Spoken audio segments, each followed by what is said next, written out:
Let's look at some of the basic concepts of static timing analysis. The main objectives of this module are identifying where does static timing analysis fits into your flow. Also, identify timing library information for timing arcs such as U-nateness, cell delays, net delays, and slew. When you design a circuit, you need to make sure that it's working correctly. There are multiple ways of doing that. You can run a functional simulation, but that is only checking to see if your circuit will actually function correctly. You can run a spice analysis, but that takes too long for each path because you have to time millions of paths. So in static timing analysis, we look at the circuit devoid of any time frames. And so simply just add the cell delays and the net delays from the libraries or elsewhere, come up with the path delays, and then compare these path delays to a timing specification as given by your constraints. Synthesis tools convert your RTL to gates. Place and route further optimizes your design. For these optimization tools to find the right cells for the right location, they rely on static timing analysis to calculate the path delays. Static timing analysis has to time millions of paths every hour to give the correct and accurate information to these optimization tools so that they can create a circuit that meets your timing requirements. Finally, the same static timing analysis is also used to analyze the timing of the circuit to make sure it works at the required frequency. This is done using more stringent requirements, such as those for sign-off.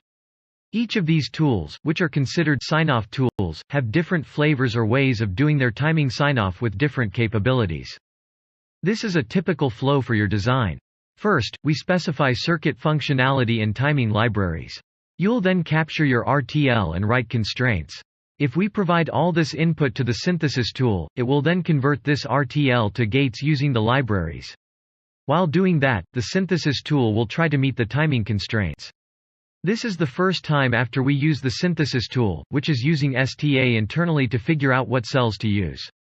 Then, later on, at the end of synthesis, we will run static timing analysis to verify the timing of the synthesis results. When we are satisfied with that, we push it to place and route, where we again use static timing analysis to place the cells and route the design in such a way that it meets the timing requirements. The STA is used for this purpose to meet timing.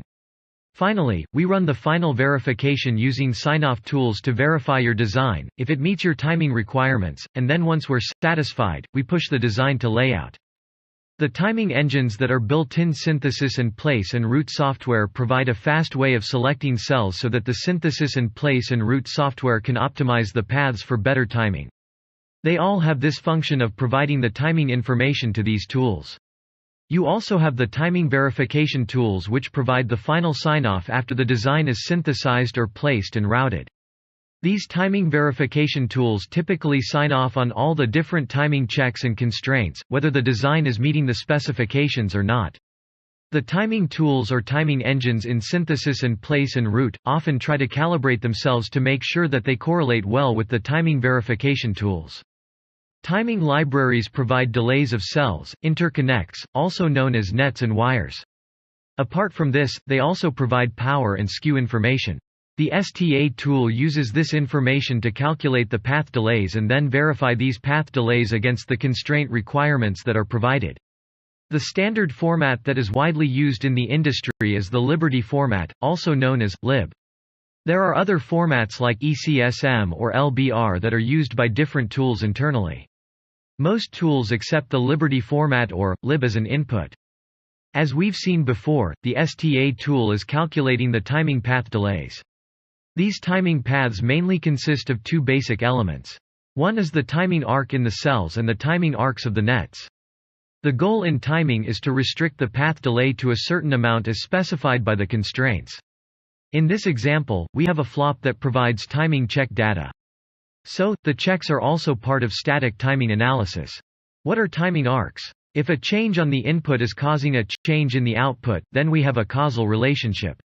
If the input in this inverter is rising and the output is falling, or when the input is falling, the output is rising. This dependency of the output on these inputs is called a causal relationship. Each of these imaginary arcs between the input and the output is called a timing arc.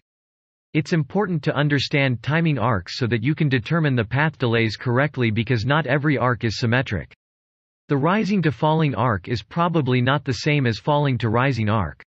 We need to determine each arc based on how the output is actually behaving based on the inputs. All of this information is provided in the timing library, specifically, how to understand the purpose of each of these timing arcs. The following are the different characteristics of a timing arc: U-nateness, slew, and delay. Specific information for a timing arc can be obtained from the timing libraries. Let's look at what each of these means and what is their purpose. U-nateness is a very important property of all timing arcs. Static timing analysis uses U-nateness extensively to determine how the timing information is calculated. If you look at the example of a buffer, the output is rising when the input is rising, the output is falling when the input is falling. So, the timing arc is a positive U-nate because the transition of the output is the same as the transition on the input. If you look at the inverter, when the input is rising, the output is falling. And when the input is falling, the output is rising. So, the transition is the opposite of the input transition. Therefore, this is considered as negative U-nate.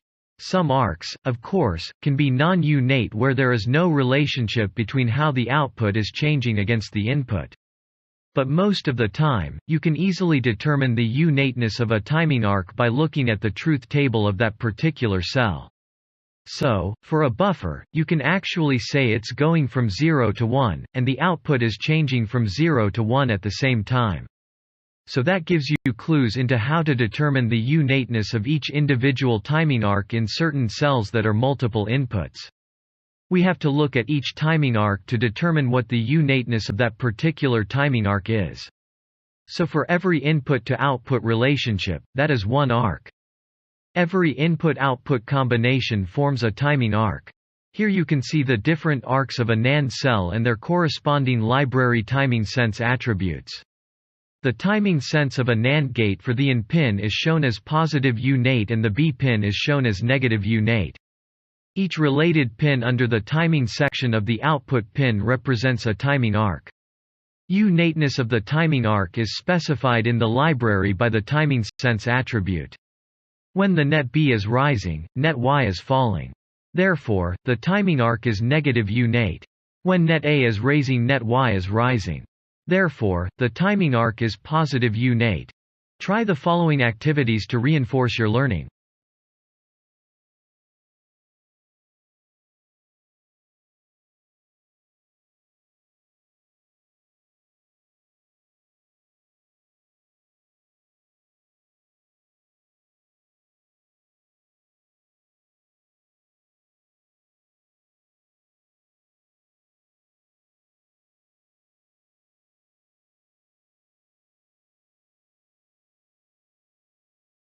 All semiconductor devices take some time to switch between states.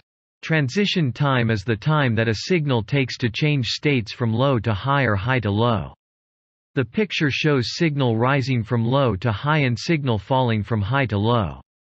These rise and fall transition times are the properties of a timing arc. Usually, rise time and fall time are measured between 10 and 90% or 20 and 80% of your input signal or your output signal and calculated as rise times or fall times. Technically, the rate of transition is measured in volts per nanosecond and is called slew. Transition times such as the rise and fall times are measured in terms of time, typically in nanoseconds. STA tools measure input and output transition time using slew thresholds. These slew thresholds are defined in the library, and the input rise and fall times are calculated from the slew thresholds. The transition time is the time it takes for a signal to rise or fall. The upper threshold value determines the actual time at which a device turns on and stays on. The lower threshold value determines the time at which the device turns off and stays off. In the illustration, the lower thresholds are 20%, and the upper thresholds are 80%. The rise transition is measured from 20% to 80% of the signal, and the fall transition is measured from 80% to 20%. Slews are typically measured in a small voltage percentage range, like 40 to 60, to capture a more linear portion of the transition. These measured slews are then scaled to the library slew thresholds. From the library, we have an example here where SLU is measured as 0.05 at the 40 to 60 range. So, it's a 20% swing. And the library SLU thresholds are 10 to 90, which is an 80% swing. So, this rate of transition or SLU is recorded as 0.05 times 80 over 20, which is 0.20. Timing libraries capture everything in the form of table lookup, also known as lookup tables or LUTs. In this example, it is a representation of what's in the library in the form of a table and is more easily readable. If you want to identify what the output transition is, just picture the table plotted as index 1 and index 2, where input SLU is index 1, and load is index 2. You look up the output transition value as for that corresponding SLU and corresponding load. This example shows the output transition is plotted between the input transition and the output load. Based on the example for an input transition of 0.05, the value of the output load is 0.021. Based on the lookup table, the value is shown to be 0.293559. In these lookup tables, remember that index 1 is always the row and index 2 is always the column. This way you can always identify what the values are based on what is specified for index 1 and then index 2. The delays of the next stage input transition or SLU depend on the input transition or SLU of the previous stage. Thus, we calculate the output transition or the next stage input transition or SLU values using these lookup tables. To reiterate, the STA tools calculate the output transition times and use that value as the input transition to the next cell in the same path or next stage. This is how we propagate the delays in cells and find out the delays throughout the path from these lookup tables from one stage to the next and so on. Because the input signal is constant, and the signal is actually traveling across many stages along the path, the SLU at the output of one stage degrades before it gets to the next stage and so on and so forth. As it travels along a long net, you'll see SLU degradation happen. So as this SLU degrades, the signal actually degrades as well. The delays get longer and longer based on the SLUs degrading. So, we need to capture all these SLU degradations as we go along. There is a lookup table for SLU degradation as well, which uses the output pin transition and the interconnect delay or the net delay and calculates the degradation. You will see these degradation tables in your timing libraries. These kinds of calculations give you the overall timing through that path, and how bad it will degrade based on these SLU degradation tables. Try the following activities to reinforce your learning.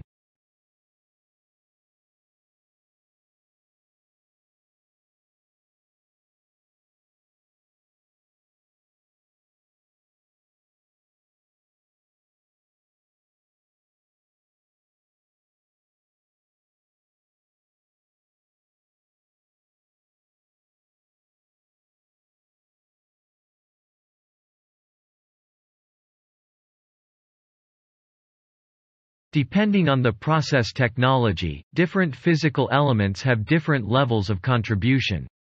Delays encountered in digital circuitry are composed of two main components: cell delay and net delay. Each stage delay, whether it's cell delay or net delay, represents the time required to propagate a signal from the input of one stage to the input of the next.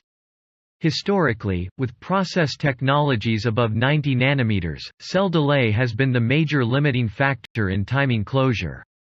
However, at process technologies below 90 nanometers, net delays dominate the cell delays.